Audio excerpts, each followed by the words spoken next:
Hello friends, स्वागत है आपको मेरे यूट्यूब चैनल ओम परमन स्टडी में। फ्रेंड्स, आज हम CHS सेट क्लास 9 का 2019 का हम लाए हैं। जो 2019 में क्वेश्चन आए थे, जो 2019 में CHS क्लास 9 का एग्ज़ाम हुआ था, उसके बारे में आज हम उसके 2019 पेपर की बात करेंगे। उसमें हम 50 क्वेश्चंस को कवर करेंगे और फिर 50 आगे कवर करेंगे। इसी तरह हम दो पार्ट में वीडियोस आपको बनाते जाएंगे, दिखाते जाएंगे। क्योंकि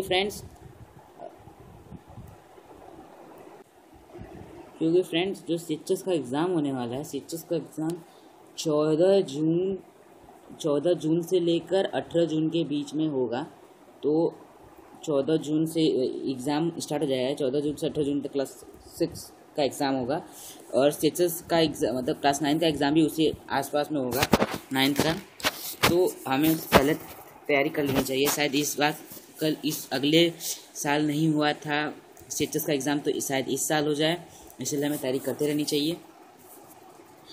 इसी सबसे पहला हमारा क्वेश्चन है अंतस्थ व्यंजन। अंतस्थ व्यंजन यानी कि अंदर से निकली हुई आवाज़, उसे कहते हैं अंतस्थ व्यंजन। पहला जो ऑप्शन है क ख द झ, सेकेंड ऑप्शन श श श ह, और तीसरा ऑप्शन र म न य, और चौथा ऑप्शन हमारा य र ल व। इसमें करेक्ट आंसर हमारा क्या है? हमारा इसमें करेक्ट आंसर है डी, य र ल व। क्या है? य र ल व। जैसे कि य र ल व हम जब बोलते हैं ये य र ल व, तो अंदर से आवाज़ आती है। अगर हम श श श ह बोले तो उसमें व्यंजन निकलता है। और क ख ग घ, तो ये सब जीभ टंग से बोले जाते हैं। और हमारा दूसरा क्वेश्चन है कि रामायण महाकाव्य की भाषा है। रामायण किस महाकाव्य की भाषा है? संस्कृत महाकाव्य की भाषा है। जो रामायण शब्द है, जो रामायण हमारा रामायण हमारा है, रामायण पुराण, वो संस्कृत भाषा में, किस भाषा में लिखा गया है? संस्कृत भाषा में। कौन सा? रामायण हमारा। अब हम चलते हैं तीसरे क्वेश्चन पे। हम दीवानों की क्या हस्ती, आज यहाँ कल वहाँ चले, इन पंक्तियों के रचयिता कौन है? हम दीवानों की क्या हस्ती, आज यहाँ कल वहाँ चले, इस पंक्तियों के रचयिता कौन है? इस पंक्तियों के रचयिता हमारे हैं भगवती चरण शर्मा। कौन है हमारे? भगवती चरण शर्मा। ओके। अब भगवती चरण शर्मा के बारे में जान लीजिए। भगवती चरण वर्मा हिंदी के साहित्यकार थे। उन्होंने साहित्य और शिक्षा, यानी कि उन्होंने साहित्य के क्षेत्र में और पढ़ाई के विज्ञान की शिक्षा के क्षेत्र में उन्हें भारत सरकार द्वारा कब मिला था? 1971 में उन्हें इसमें पद्म भूषण सम्मानित किया गया था। 1971 सन में उन्हें भारत सरकार द्वारा पद्म भूषण अवार्ड से सम्मानित किया गया था। अब हमारा चौथा क्वेश्चन विद्यार्थी में संधि है। विद्यार्थी में क्या संधि है? दीर्घ संधि है। कौन संधि? दीर्घ संधि। जब दो स्वर्ण स्वर मिलकर दीर्घ हो जाते हैं, वह दीर्घ संधि कहलाती है। यानी दो स्वर्ण स्वर, स्वर यानी जानते हैं आप क्या होता है? अ आ ई उ। जब दो स्वर्ण स्वर मिलकर दीर्घ हो जाते हैं तो उसे दीर्घ संधि कहते हैं। अब हमें पांचवें क्वेश्चन में चलते हैं। तो अर्थालंकार का उदाहरण है। अर्थालंकार का क्या उदाहरण है? उपमा। क्या उदाहरण है? उपमा। जब किसी व्यक्ति या वस्तु की तुलना किसी दूसरे व्यक्ति या वस्तु से की जाए तो उसे उपमा अलंकार कहते हैं। या किसी व्यक्ति या किसी वस्तु की तुलना हम किसी दूसरे व्यक्ति या दूसरे वस्तु के साथ करते हैं तो उसे उपमा अलंकार कहते हैं। आगे चले तो आगे हमारा अंधे की लाठी मुहावरे का अर्थ है। अंधे की लाठी मुहावरे का अर्थ क्या है? इसका सही जवाब, इसका सही जवाब क्या है हमारा? इसका सही जवाब हमारा है एकमात्र सहारा। एकमात्र सहारा, यानी कि एकमात्र सहारा जो है हमारा बी क्वेश्चन, वो हमारा सही है। सातवें क्वेश्चन पे, जिस समास विभक्ति चिन्ह का लोप कर दिया जाता है वह समास कहलाता है। वो समास क्या कहलाता है? वह समास तत्पुरुष समास कहलाता है। कौन समास कहलाता है? तत्पुरुष समास कहलाता है। ठीक, यानी कि जिस समास में विभक्त चिन्हों का लोप कर दिया जाता है वह कौन समास कहलाता है? वह तत्पुरुष समास कहलाता है। कौन समास कहलाता है? तत्पुरुष समास। अब हम अपने 8वें क्वेश्चन पे चलते हैं। पतितों के देश के उपन्यासकार हैं, पतितों के देश के उपन्यासकार हैं। कौन उपन्यासकार हैं? रामवृक्ष बेनीपुरी। जो रामवृक्ष बेनीपुरी वो हिंदी साहित्य के शुक्लोत्तर युग से प्रसिद्ध साहित्यकार थे, यानी कि वो शुक्लोत्तर युग के प्रसिद्ध साहित्यकार थे। वो कौन थे? रामवृक्ष बेनीपुरी। रामवृक्ष बेनीपुरी। 9वां हमारा क्वेश्चन है, जिसके समान कोई नहीं। वाक्य के लिए केवल एक शब्द प्रयोग किया जाए, जिसके समान कोई नहीं। जिसके समान कोई नहीं यानी कि एक अद्भुत व्यक्ति, जिसके समान कोई नहीं इस दुनिया में, उसे क्या कहते हैं? सर्वोत्तम की, सर्वप्रथम की, अद्वितीय की, अयोग्य। अद्वितीय क्या कहते हैं? हम उसे अद्वितीय कहते हैं। सी क्वेश्चन हमारा आंसर नंबर क्या है? सी, अद्वितीय। उसे हम अद्वितीय कहते हैं। क्या कहते हैं? अद्वितीय। मेघ का पर्यायवाची नहीं है। इनमें से मेघ का पर्यायवाची कौन सा नहीं है? जलद की, पयोध की, पयोधि की, पयोधर। इसमें से कौन सा मेघ का क्या नहीं है? पर्यायवाची नहीं है। तो इनमें से दोस्तों मेघ का पर्यायवाची क्या नहीं है? इसमें से मेघ का पर्यायवाची पहले क्या है ये पहले पता करो। जलद है, पयोध है, पयोधर। पयोधि नहीं है। पयोधि खारे पानी का वो विशाल राशि जो चारों ओर पृथ्वी स्थल, यानी कि पयोधि समुद्र का पर्यायवाची है, न कि मेघ का पर्यायवाची। 11वां है, एक अनंतस्रावी ग्रंथि का दुष्परिणाम किसी कार्य व्यक्ति को बहुत छोटा या बहुत लंबा बना सकता है। वह ग्रंथि है, वो क्या ग्रंथि है? वो ग्रंथि क्या है? वो ग्रंथि है पिट्यूटरी है। पिट्यूटरी वो ग्रंथि है, एक अंत स्रावी ग्रंथि को दोषपूर्ण कार्य कर किसी व्यक्ति को बहुत छोटा या बहुत लंबा बना सकती है, यह ग्रंथि है। ठीक। और आगे अपने 12वें क्वेश्चन पे चले तो 12वां क्वेश्चन, गर्भाशय में विकास के प्रारंभिक चरण में गर्भाधान के 7 सप्ताह एक अजन्मे बच्चे की अवस्था को कहा जाता है। क्या कहा जाता है? एक अजन्मे बच्चे की अवस्था को क्या कहा जाता है? भ्रूण कहा जाता है। क्योंकि गर्भाशय के विकास के प्रारंभिक चरण में गर्भाधान के 7 सप्ताह तक बच्चे की अवस्था भ्रूण कहलाती है। अब हम अपने 13वें क्वेश्चन पे चलते हैं। तो 13वां क्वेश्चन हमारा है, केवल पादप कोशिका में मौजूद होता है। केवल पादप कोशिका में मौजूद होता है। क्या मौजूद होता है? कोशिका की झिल्ली, कोशिका की भित्ति की, माइटोकार्डियो की केंद्रक। क्या मौजूद होता है? क्या मौजूद होता है? ठीक। क्या मौजूद होता है? मौजूद होता है ऑप्शन नंबर सी, यानी कि माइटोकार्डिया मौजूद होता है। क्या? माइटोकार्डिया। अब अपने 14वें नंबर क्वेश्चन पढ़ते हैं। 14वें नंबर का क्वेश्चन हमारा लिखा है, यानी कि 14 नंबर क्वेश्चन हमारे 14 नंबर क्वेश्चन में लिखा है, मानव रिंग वर्म कहलाता है। मानव रिंग वर्म के कारण क्या होता है? मानव में रिंग वर्म के कारण क्या होता है? यानी कि मानव में जो रिंग वर्म, यानी कि गोल गोल गोल गोल जो रिंग टाइप में बनी होती है, उससे रिंग वर्म से क्या होता है? उस रिंग वर्म से, उसका सही जवाब है हमारा क्या होता है? कवक। यानी कि मानव में जो रिंग वर्म होते हैं वो कवक के द्वारा होता है। इस कवक को टाइकोफाइटोन कहते हैं। इस कवक को टाइकोफाइटोन भी कहते हैं। तब आगे अपने क्वेश्चन में चलते हैं। एक टेडपोल जिस प्रक्रम द्वारा व्यस्क में विकसित होता है, उस प्रक्रम को क्या कहते हैं? हम उस प्रक्रम को क्या कहते हैं जिससे एक टेडपोल विकसित होता है? उस प्रक्रम को क्या कहते हैं? उस प्रक्रम को हम कहते हैं कायांतरण। क्या कहते हैं? कायांतरण। हम उस प्रकरण को कहते हैं कायांतरण। अब अपने 16 क्वेश्चन पे चलते हैं, यानी कि 16वें क्वेश्चन पे। तो कर्क्यूमा लोंगा किसका स्रोत है? कर्क्यूमा लोंगा किसका स्रोत है? तो किसका स्रोत है? वो हल्दी का स्रोत है। किस चीज़ का स्रोत है? वो हल्दी का स्रोत है।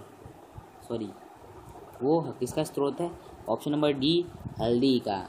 हमारे हल्दी का स्रोत है। क्या है? कर्क्यूमा लोंगा किसका स्रोत है? हमारे हल्दी का स्रोत है वो। 17वां, मानव शरीर में सबसे लंबी कोशिका। मानव शरीर में सबसे लंबी कोशिका है। सबसे लंबी कोशिका कौन सी है? मानव के शरीर में तांत्रिक कोशिका। कौन सी कोशिका? तांत्रिक कोशिका। कौन सी कोशिका? तांत्रिक कोशिका। मानव सबसे लंबी कोशिका होती है तांत्रिक कोशिका। 18वां हमारा है पानी गर्म होने की विधि। पानी क्या होने की विधि? गर्म होने की विधि। तो विकिरण के द्वारा, संवहन के द्वारा, चालन के द्वारा, कि इनमें से कोई नहीं?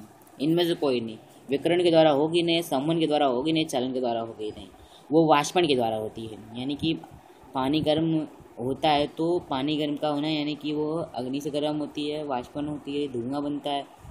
अगर ज़्यादा उसको गर्म करने की विधि, विकिरण तो होगी नहीं, न संवहन होगी, न चालन होगी, इनमें से कोई नहीं।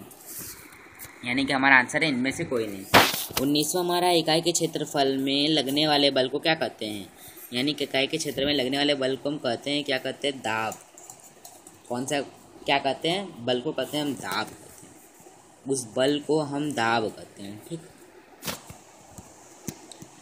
20वें क्वेश्चन में चलते हैं। तो हमारा 20वां क्वेश्चन है, जैसे कि चित्र में प्रदर्शित 3 व्यक्ति P, Q, R समान बल वस्तु को अपनी तरफ खींचते हैं तो वस्तु की गति की दिशा होगी, उस वस्तु की दिशा क्या होगी? यहाँ पे आप देख सकते हैं, इस चित्र में आप देख रहे हैं कि यहाँ से P खींच रहा है, यानी कि आप यहाँ देख सकते हैं कि ये यहाँ से R खींच रहा है, यहाँ Q खींच रहा है और यहाँ ऊपर P खींच रहा है। तो ये जो वस्तु है किसकी तरफ खींच जाएगी? किस वस्तु की दिशा होगी? क्षैतिज दिशा की बाई की तरफ, कि क्षैतिज दिशा के दाहिनी तरफ, कि ऊर्ध्व दिशा के ऊपर की ओर, किस वस्तु स्थिर रहेगी? हमारा जवाब होगा, क्या जवाब होगा हमारा जवाब होगा ऑप्शन नंबर सी, ऊर्ध्व दिशा के ऊपर की ओर। यानी कि ये इधर तो जाएगी, मतलब हमारा जो ये बल है ये इधर जाएगा नहीं, ना आर की तरफ जाएगा, ये दोनों तरफ से खींचेंगे तो स्थिर ही रहेगा। अगर ये व्यक्ति P ऊपर खींच रहा है तो ये जो वस्तु है ये ऊपर की तरफ जाएगी, किसी तरफ जाएगी? ऊपर की तरफ जाएगी। तो इसका सटीक आंसर होगा ऑप्शन नंबर सी, ऊर्ध्व दिशा की ऊपर की ओर।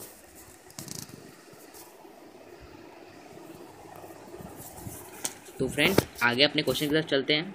थोड़ा धुंधला है लेकिन आपको मैं अच्छे से बताऊंगा। हमारा 21वां क्वेश्चन है कि हर्ट्ज किसकी इकाई है? हर्ट्ज किसकी इकाई है? तो हर्ट्ज आकृति मतलब आवृत्ति की इकाई है। किसकी इकाई है? आवृत्ति की इकाई है।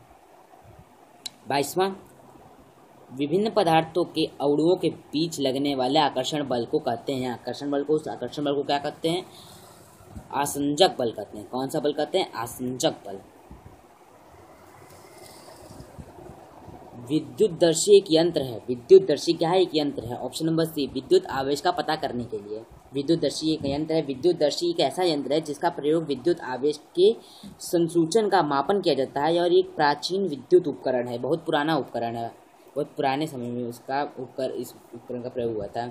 बर्फ को जल में परिवर्तित करने के प्रयुक्त ऊष्मा को कहते हैं, क्या कहते हैं? जो बर्फ को जल में बदल सकते हैं उसको कौन सी ऊष्मा कहते हैं?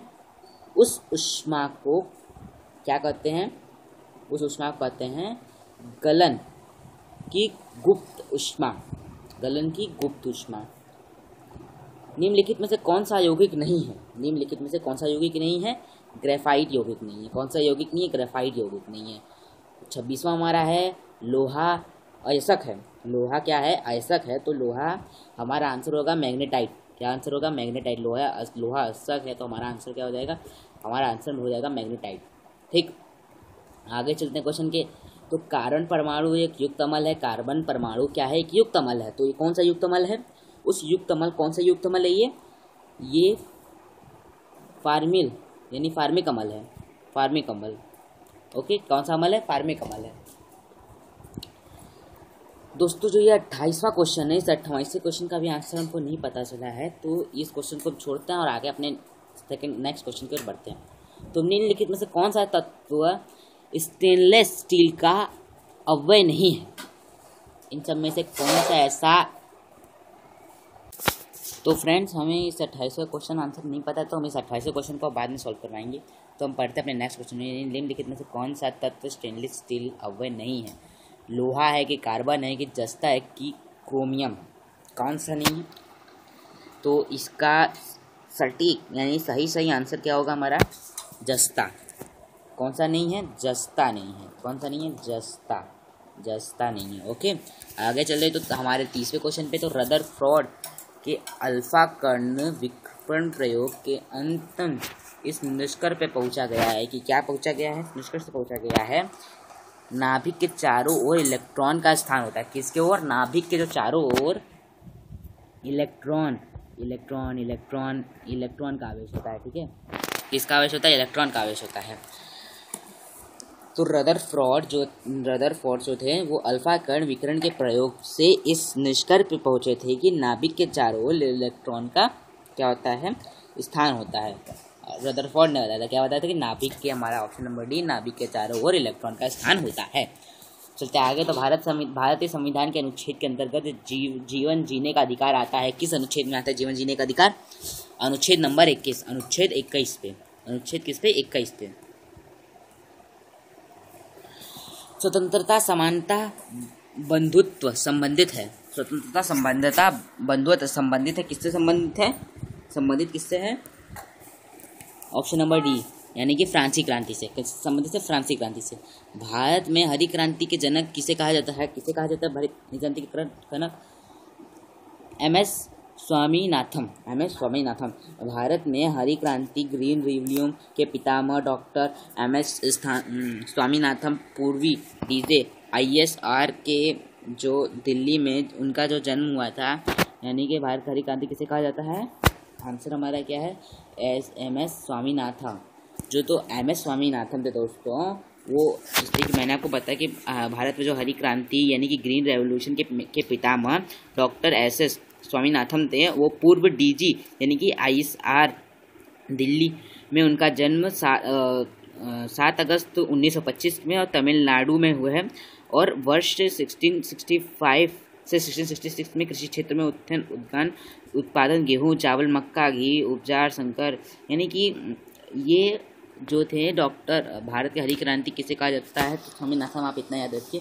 इनके लेक्चर में अपनी एक दूसरी वीडियो बना के लाऊंगा जिसमें आपको अच्छे समझाऊंगा, ऐसे आपको समझ नहीं आएगा। ओके, आगे चलते हैं। तो भारतीय संविधान में कितने अनुसूचियाँ होती हैं? तो टोटल भारतीय संविधान में अनुसूचियाँ कितनी होती हैं? 12 अनुसूचियाँ होती हैं। टोटल 12 अनुसूचियाँ होती हैं। ठीक, आगे चले अपना। तो निम्नलिखित में से कौन सा संवैधानिक निकाय नहीं है? कौन संवैधानिक निकाय नहीं है? तो ऑप्शन नंबर ए, यानी कि नीति आयोग। जो नीति आयोग है वो संवैधानिक निकाय नहीं है, क्योंकि इसका गठन आयोजन आयोग के स्थान पर किया गया था। और शेष 3 विधि आयोग यानी वित्त आयोग, चुनाव आयोग और संवैधानिक निकाय हैं। ओके, 36वां क्वेश्चन हमारा 36 क्वेश्चन है। नेक्स्ट क्वेश्चन हमारा, किस वर्ष में नेपाल के अंतरिम संविधान को अपनाया गया था? अंतरिम संविधान को अपनाया गया था। कब अपनाया गया था? अंतरिम संविधान को अपनाया गया था। कब अपनाया गया था? 2007 में अपनाया गया था। और भारत का राज्यसभा को सभापति कौन होता है? भारत के राज्यसभापति का सभापति कौन होता है? उपराष्ट्रपति होता है। जो उपराष्ट्रपति राज्यसभा का पदेन सभापति और अनुच्छेद 89 फर्स्ट के अनुसार होता है। ओके, आगे चलते हैं। भारत के प्रथम महिला विश्वविद्यालय की स्थापित किया गया था। कब स्थापित किया गया था? डी.के. कर्वे द्वारा 5 जुलाई 1916 में मुंबई के प्रथम महिला विश्वविद्यालय की स्थापना की गई थी। कहाँ की गई थी? मुंबई में प्रथम महिला विश्वविद्यालय की स्थापना की गई थी। आगे हम चले तो नेक्स्ट क्वेश्चन, इनकलाब जिंदाबाद का नारा किसने दिया था? इनकलाब जिंदाबाद का नारा किसने दिया था हमें? वो दिया था हर्षद मोहिनी ने। भगत सिंह ने दिया था, लेकिन इसे भगत सिंह का नाम नहीं लिखा है तो इसलिए हम हर्षद मोहिनी का नाम लेंगे। किसने दिया था? हर्षद मोहानी ने। इनकलाब जिंदाबाद का नारा 1921 में भारतीय स्वतंत्रता सेनानी मौलाना हर्षद मोहानी द्वारा किया गया था। ये उर्दू के कवि थे। क्या थे? उर्दू के कवि थे। और नेक्स्ट क्वेश्चन, भगवती सूत्र किस धर्म संबंधित है? भगवती सूत्र किस धर्म संबंधित है? जैन धर्म संबंधित है। और ऋग्वेद में किस मंडल के गायत्री मंत्र लिखा गया है? गायत्री मंत्र लिखा गया है? तृतीय। संस्थाल विद्रोह किस वर्ष में हुआ था? संस्थाल विद्रोह किस वर्ष में हुआ था? ये किस वर्ष में हुआ था? 1885 में हुआ था। संस्थाल विद्रोह 1885 के स्थान जनजाति द्वारा 19वीं सदी के मध्य में बिहार लोगों के आगमन के हस्तक्षेप और पुलिस प्रशासन के अत्याचार के विरुद्ध हुआ था। जब अंग्रेज सेनानी थे तब मिली हुआ था।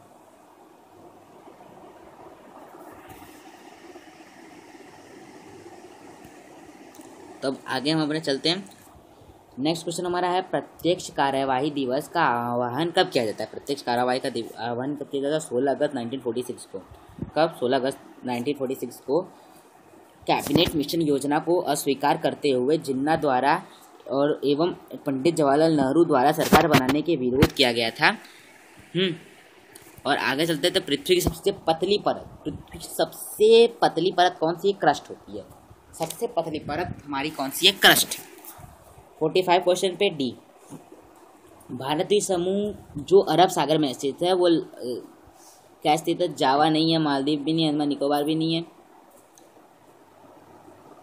लक्ष्मण द्वीप स्थित है। कौन सा द्वीप स्थित है? लक्ष्मण द्वीप।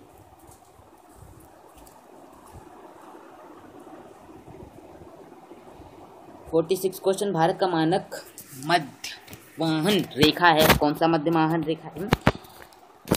भारत का प्रथम यानी कि 82 डिग्री 30 मिनट्स पूर्व। ओके, जो भारत का प्रथम मध्यमाहन रेखा है वो 81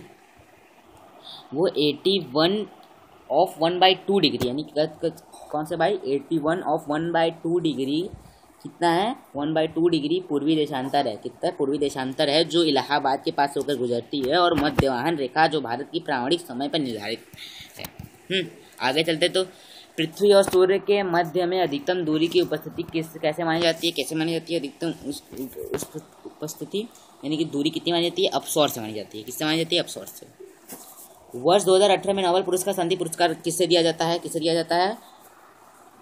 डेनिस मुक्वेगे या नादिया मुराद को।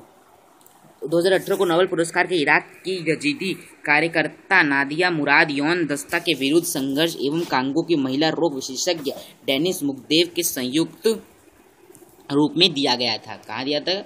संयुक्त में दिया गया था। 49 यानी कि नेक्स्ट क्वेश्चन हमारा है 26 जनवरी 2019 को भारत में पाकिस्तान के विरुद्ध किस जगह पर हवाई हमला हुआ था? किस जगह पर हवाई हमला हुआ था? बालाकोट में। कहाँ हुआ था? बालाकोट में। और हमारा आखिरी क्वेश्चन, भारत के मानक समय ग्रीनविच समय कितना आगे है? यानी कि ग्रीनविच समय से कितना आगे है? तो कितना आगे है? 5 घंटा 30 मिनट। कितना आगे है? 5 घंटा 30 मिनट। यानी कि भारत की मानक समय ग्रीनविच समय से कितना आगे? 5 घंटा 30 मिनट। तो दोस्तों ये हमारे 30 क्वेश्चन का कोटा होता है पूरा।